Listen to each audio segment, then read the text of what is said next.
सन 1950 में रंगीतपुरा नाम का एक छोटा सा गांव था।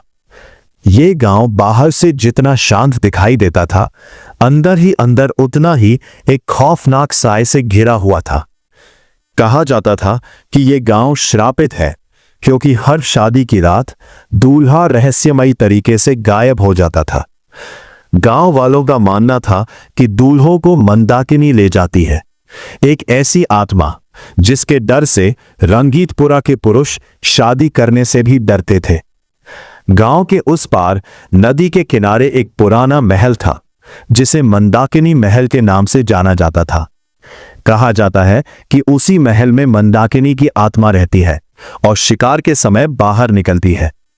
गांव वाले उस तरफ जाना तो दूर, उस दिशा में सिर रखकर सोना भी अशुभ मानते थे। मंदाकिनी के आतंक से डरे हुए गांव के लोग सरपंच जी से मदद मांगते हैं। तब सरपंच गांव वालों को लेकर एक मांत्रिक के पास जाता है। गांव के लोग मांत्रिक के पास जाते हैं और अपना दुख बताते हैं। मांत्रिक कहता है, मंदाकिनी कोई साधारण आत्मा नहीं है, वह एक कट्टर दैव भक्त है। उसकी शक्ति उसके अटूट विश्वास से आती है। सरपंच कहता है, तो क्या इसका कोई उपाय नहीं है महाराज? मांत्रिक कहता है, उपाय है, लेकिन वह आसान नहीं है। लोग कहते हैं, कौन है जो हमें बचा सकता है? मांत्रिक कहता है, इस दुनिया में अगर कोई मंदाकिनी को रोक सकता है तो वह सिर्फ एक ही शक्ति है, पद्मिनी देवी। एक बुजुर्ग कहता है, पद्मिनी देवी?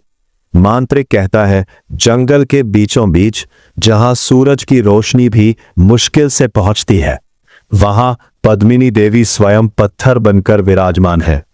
वह सदियों से इस भूमि की रक्षा कर रही है। सरपंच कहता है, लेकिन अगर वह पत्थर बन चुकी है तो हमारी मदद कैसे करेंगी? मांत्रिक कहता है, वो कोई साधारण नारी नहीं है, उसे श्राप के साथ एक वरदान भी मिला है। वो जल, वायु और अग्नि को भी पत्थर बना सकती है, लेकिन तब तक जब तक वो खुद पत्थर बनी रहती है। गांव वाले डर जाते हैं और एक दूसरे को देखने लगते हैं। सरपंच कहता है डरते हुए, तो हमें उसकी सहायता कैसे मिलेगी?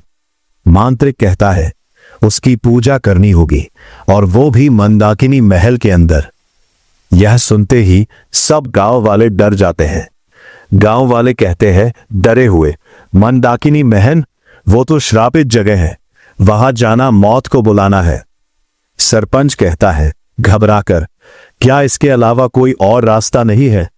मांत्रिक कहता है गंभीर आवाज में, नहीं, अगर उसकी शक्ति चाहिए तो उसी महल में जाना होगा, वरना पूरे गांव को इस संकट से कोई नहीं बचा सकता। मंदाकिनी दूल्हों को क्यों ले जाती है और पद्मिनी को श्राप क्यों मिला?